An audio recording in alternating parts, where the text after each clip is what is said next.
Manchester University Library as well as the Leicester University Library, so I can order anything I want on postal loan from Leicester, and I can also order like one chapter printed or a section of a book photocopied, and I can also come to the University of Manchester Library and use their resources. So I actually feel a bit lucky now, or like being distance not that bad.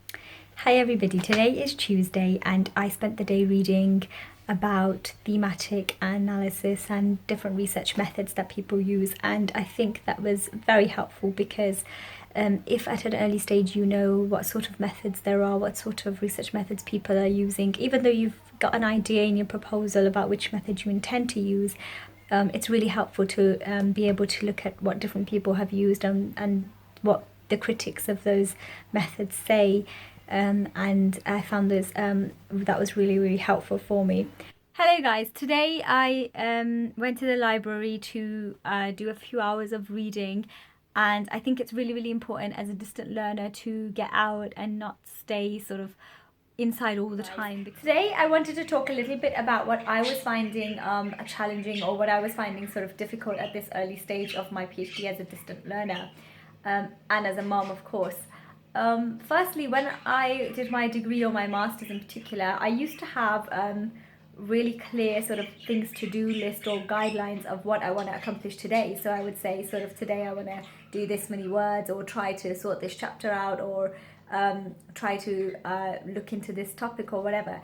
At the moment that's not really happening because it's all sort of all over the place, and I have sort of no fixed idea of exactly what I'm supposed to be getting done, so that's making it really hard. Hello everyone, today is Thursday of week 2 and I have dropped the kids after school and nursery and come back, and now I am ready to go. I made some tea and I have prepared to do some reading. Yesterday afternoon I managed to speak to my supervisor via email, and he recommended a few books to me. Apart from that, he said that he thought this video showing the distant learning perspective was a really great idea, and so I was really happy about that. Yeah, so far he's definitely an amazing supervisor, and I would say that because one, I've read some of his work and I thought that was brilliant. I also in the initial emails I mentioned that April was going to be really hard because the kids are off for like 18 days, and he said family comes first, so just that comment made me sort of, phew, he understands where I'm coming from, so that's really important.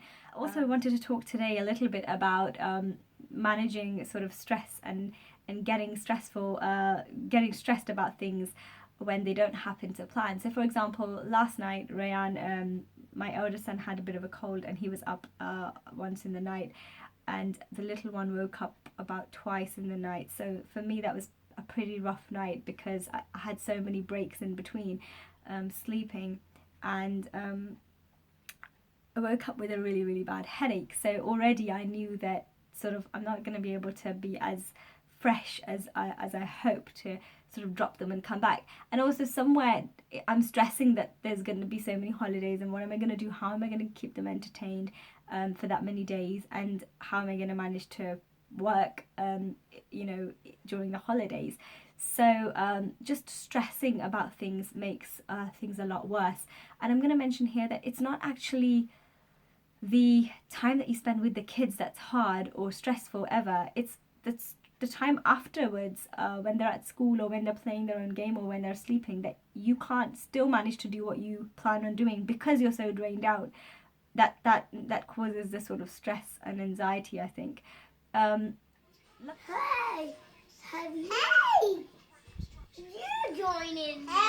Hello everyone, today is Friday, week 2, and I am just about to get started to do some reading and some sort of taking notes and just reading up on sort of writing like a political science. Hello everyone, we are at the play area and I intend to read at least 4 or 5 pages while I'm here, while the kids are playing.